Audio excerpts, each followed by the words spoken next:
Bom, gente, dando início aqui ao nosso assunto de geometria molecular, vou começar definindo o que é a tal da geometria molecular, né?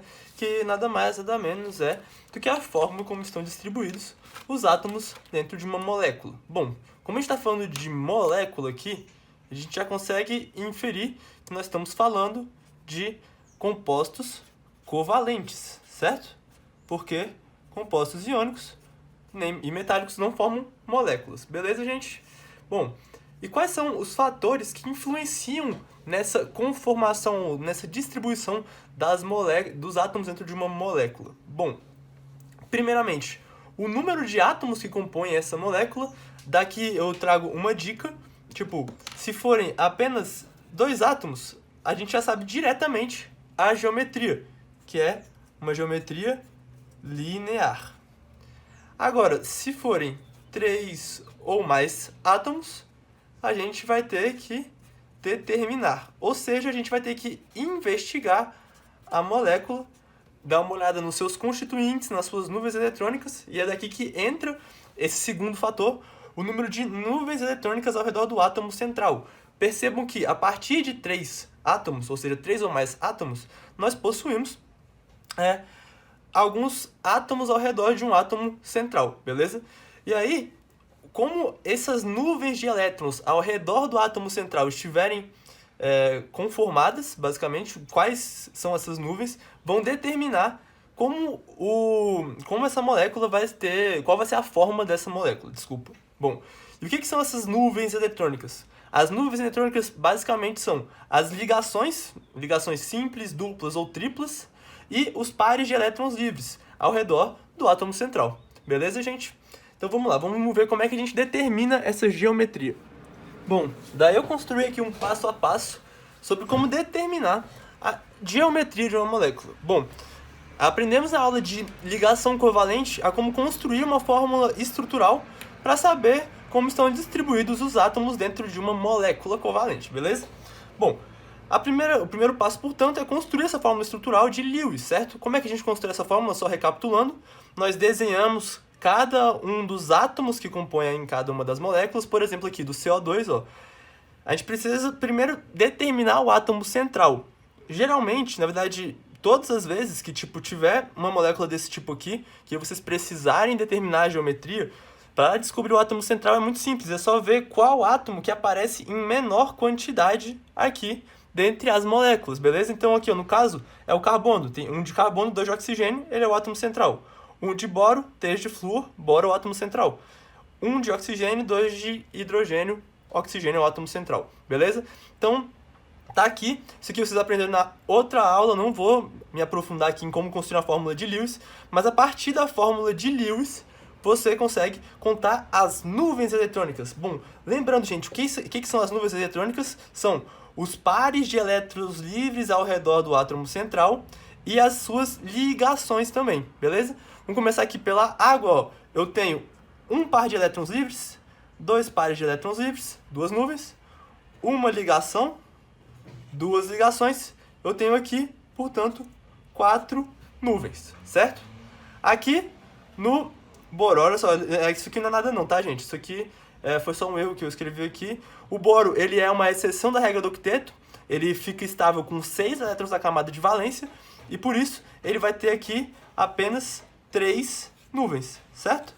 Então aqui eu tenho 3 nuvens, beleza?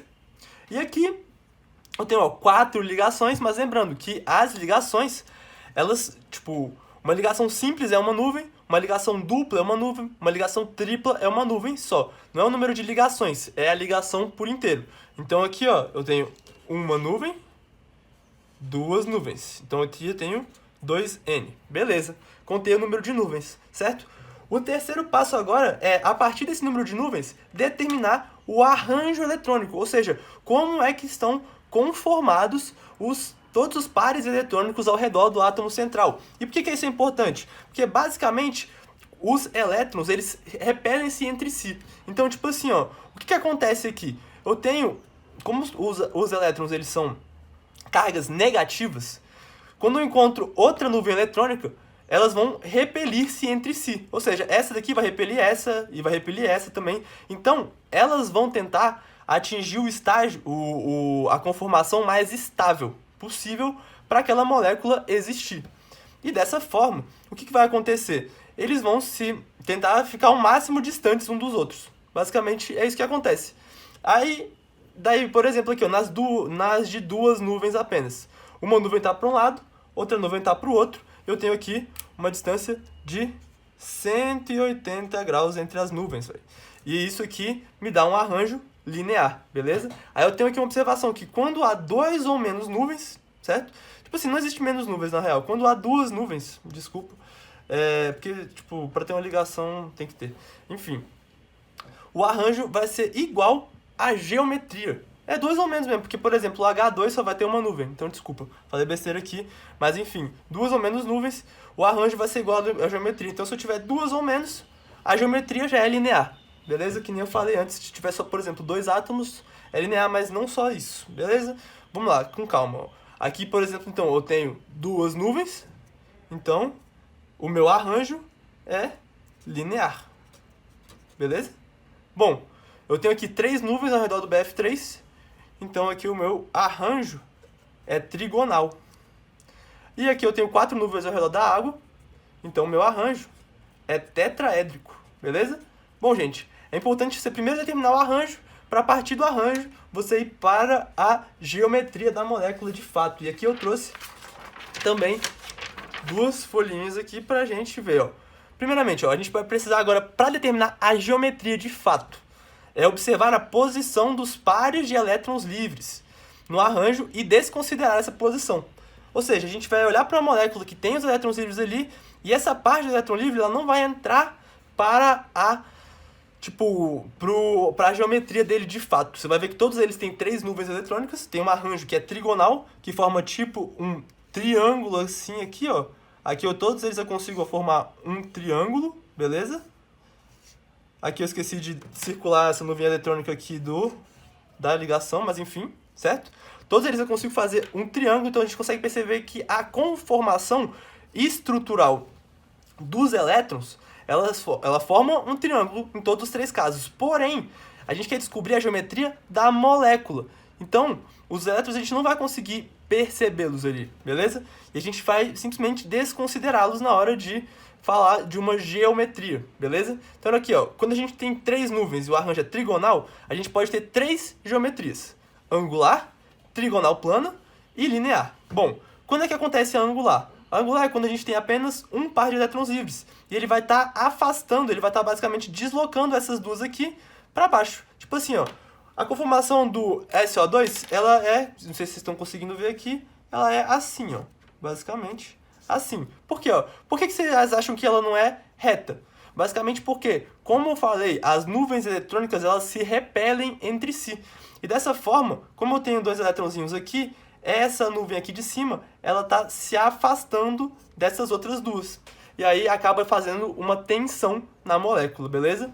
Bom, e por que então que aqui vai formar um triângulo? Justamente por isso, tá ligado? É justamente porque essa nuvem aqui de cima, ó, se isso não fosse verdade, eu conseguiria ter uma molécula, por exemplo, assim, ó. Mas aí, ó, eu teria ângulos de 90 graus aqui e um ângulo de 180. E eles sempre procuram a maior distância entre si, porque eles querem se repelir. E aqui o ângulo é de 120. Três ângulos de 120 graus, beleza? É a maior distância sempre entre as nuvens eletrônicas, beleza? E aqui, novamente, eu tenho quando eu tiver dois pares eletrônicos, mas aqui a gente já saberia de primeira com a minha diquinha, que se eu só tenho duas moléculas, a geometria... duas moléculas, não, desculpa. Dois átomos de oxigênio aqui, ou de qualquer outra molécula, de qualquer outro elemento, desculpa, eu tô confundindo. Se eu tiver qualquer outro elemento aqui, uma molécula diatômica, a geometria dele vai ser linear, beleza? E por fim aqui, a nível de ensino médio, né, porque tem outras geometrias, mas não cai no Enem, 4 nuvens é o máximo ali que você entra, beleza? Quando eu tenho 4 nuvens, como a gente já falou anteriormente, o arranjo ele é tetraédrico, certo? E aqui eu botei em ordem crescente de pares eletrônicos livres. A geometria vai ser igual ao nome do arranjo quando não tiver nenhum par. Isso acontece também Na anterior, se você for parar pra olhar aqui, ó, é trigonal quando não tem nenhum par, beleza? E tranquilo, né? Bom, então a geometria vai ser tetraédrica quando eu não tiver nenhum par. Porque basicamente, se eu não tenho nenhum par de elétrons livres, eu não tenho nem o que desconsiderar. Então, basicamente, a formação da molécula vai ser realmente um tetraedro, beleza? Aí quando eu tenho um par de elétrons livres, vai acontecer a mesma coisa que acontecia ali no caso do SO2, na última folha. O que acontece aqui? Eu tenho um par de elétrons livres aqui em cima que está repelindo as outras nuvens aqui de baixo, fazendo uma conformação de uma pirâmide. Basicamente, eu conseguiria aqui, eu não sou o melhor para desenhar, mas seria basicamente isso daqui, ó. A gente teria uma pirâmide aqui, beleza? E aí, é basicamente isso aí, porque a pirâmide acabaria no nitrogênio. Já aqui, eu teria realmente um tetraedro. Enfim, agora aqui, eu só não vou desenhar porque, velho, muito difícil desenhar pra mim. Mas, enfim, geometria angular no arranjo tetraédrico. Se eu tenho dois pares de elétrons livres, mesmo com o arranjo tetraédrico, eu tenho aqui, ó, 4 nuvens e só 2 ligações, beleza? Dessa forma aqui, o que vai acontecer aqui vai ter só essa ligação aqui. Isso aqui vai ser a cara da nossa molécula, vai ser basicamente um bumerangue, assim, sei lá como a gente fala.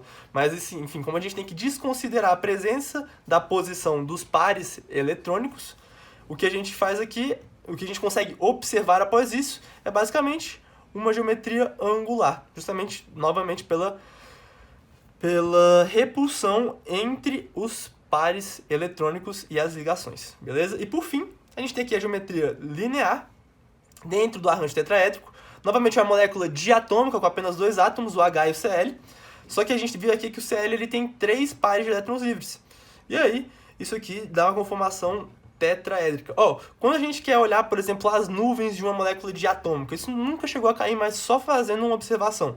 A gente vai sempre olhar para o átomo que tiver mais elétrons livres, ou que o único que tiver elétrons livres, saca? Tipo assim, por exemplo, porque quando eu fiz aqui com oxigênio, eu só considerei um dos dois, mas é porque eu tenho que eleger um deles para ser, entre aspas, o átomo central. E a gente vai escolher aquele que tiver mais nuvens, beleza, gente? Então, é isso daí. Vamos para os exercícios.